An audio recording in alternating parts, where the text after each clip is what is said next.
So many people try to do this themselves and they swear they've done everything. They swear they've posted all the job descriptions, that they made it very clear. They've wasted hours and hours being online, try to find their perfect hire, their perfect virtual assistant, their perfect project manager from the Philippines, but they just keep saying that they keep failing at it. So many people try to hire, but they don't have the experience, and most importantly, they don't have the exact nuances that we know as a company in outsourcing in the Philippines and in Latin America.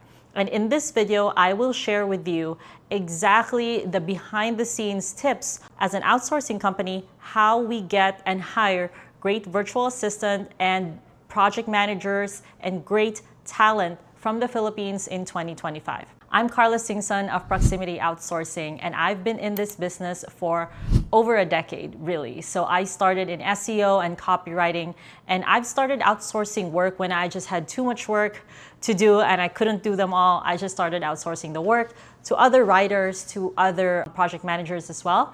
And I had the opportunity to start a company in 2018, and that's what I did. In my experience hiring from the Philippines, the hiring market, the job market has changed and evolved throughout the years.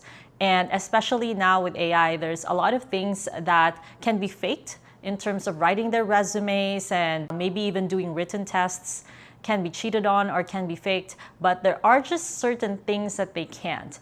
And so this is why in this video, I will teach you how to hire from the Philippines, how to find great virtual assistants, great project managers, client success managers, graphic designers, video editors, all sorts of remote top-tier talent from the Philippines, something that we do all day, every day in my company, Proximity Outsourcing. So this is exactly our strategy. Number one, we only hire from particular cities.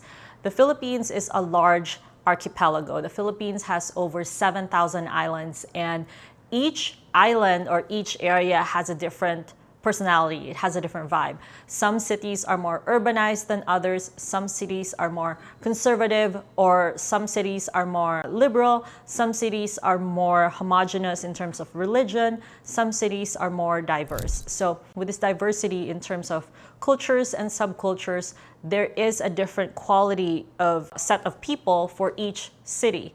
And it's not just in terms of quality, it's also in terms of how do they behave, how do they think. So our sweet spot is really in terms of urbanization. We mostly hire from cities that are not in the capital, which is like Manila, mostly and typically because of their higher cost of living, but we still hire from very, very urban cities. Some of these cities include Cebu, Davao City, which is my hometown, Bacolod, Iloilo. A lot of these cities are very, very urbanized. Cagayan de Oro City, General Santos City, basically a lot of cities that have multiple or maybe even at least one domestic flight, you would say that city is pretty much urban.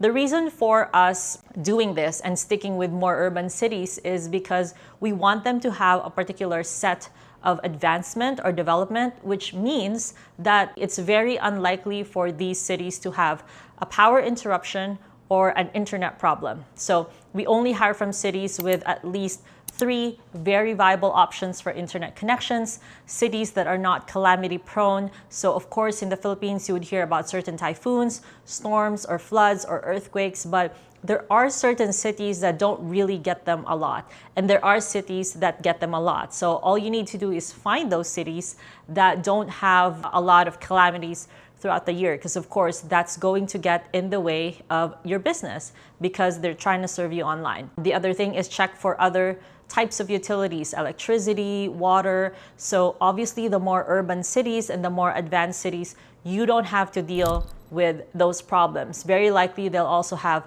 better infrastructure in terms of living situations. So that also helps with the stability of your virtual assistant or your remote worker in the Philippines. Number 2 tip is we only hire from particular schools. So this is definitely information that is easier to get or easier to understand if you're someone who grew up in the Philippines. Schools and universities are not built the same.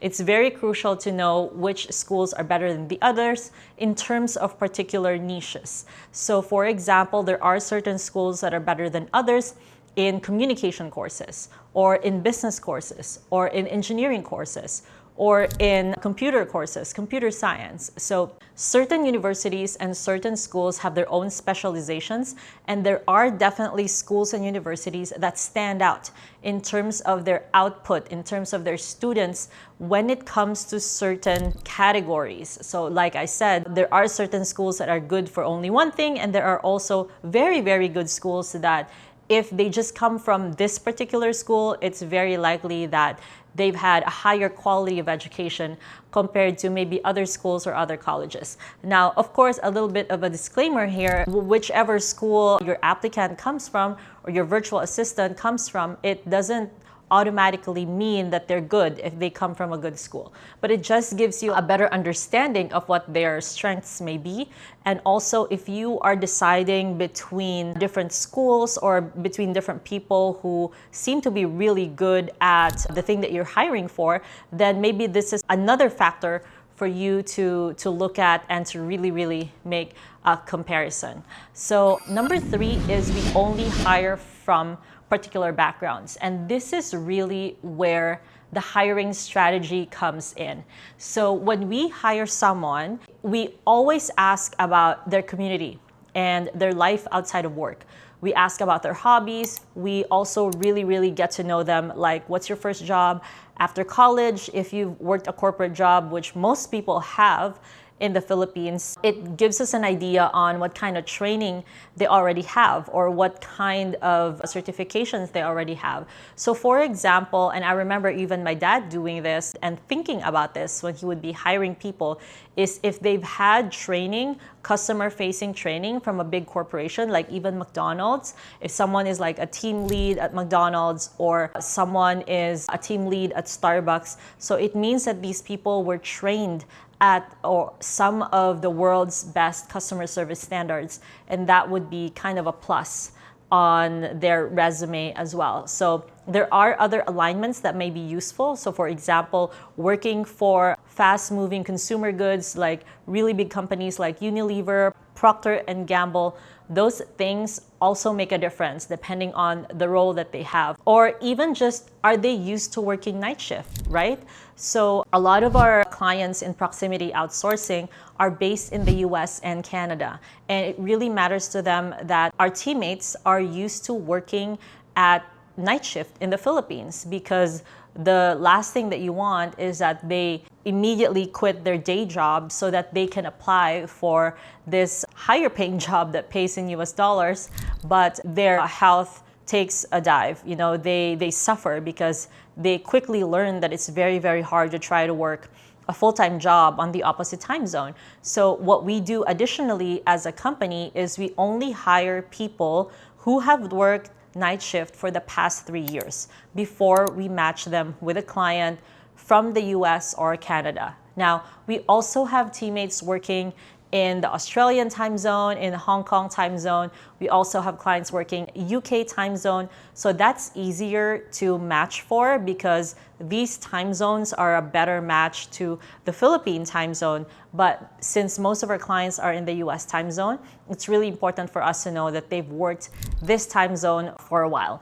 And of course, lastly, and the last tip is once we have these people and we've kind of ranked their resume and we kind of did our little scoring system based on their background, their experience, the city they live in, the university where they studied, other jobs that they had in the past. Once we've scored all of this based on their resume, and now of course we still have to call their references, that's really important. And then we go to tip number 4, which is we're not afraid to dig in.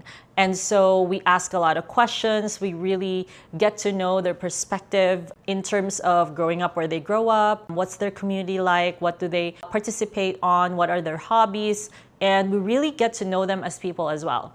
The other thing is we also ask about what their plans are, what their vision is, and we give them the permission to share with us their real dreams, their real ambition, and we tell them that, hey, you know what, we don't expect you to work a job forever. So if you have like a bigger dream, such as do you plan to immigrate to the United States, do you plan to buy a house, a car, propose to your girlfriend. So it's also really important for us to get to know where they're at so that we can also, as a company, help them achieve their goals. And the other thing that we also do when we're interviewing these people is that we also ask them particular questions that determine how they behave in a certain situation. A question that we usually ask is, can you maybe tell us about a time where you did this, you did that, where you dealt with this problem? So obviously the questions change depending on the role, depending on what's important to the role. But if you can find a way to ask certain questions that lets them reveal how they think, that lets them reveal their perspective, that lets them reveal their worldview, that's a really, really good way to interview someone and to determine if someone will be a good part of your team, even if this person is from a very, very different culture as yours, or from a country that's literally on the other side or the opposite side of the world. So I hope that you learned a lot from today's video. If you don't want to miss about these lessons on growing a remote team, growing your online business, and outsourcing, click subscribe and make sure that you can watch all of my future videos. I will be uploading every week, and I will be making sure that I share with you the best information from over a decade of my experience in growing online companies, being in outsourcing. And of course, if you feel like hiring and onboarding is just too much for you, it's just something that you're not comfortable with or you're not an expert at, definitely check out our work at proximityoutsourcing.com. We would love to help you out.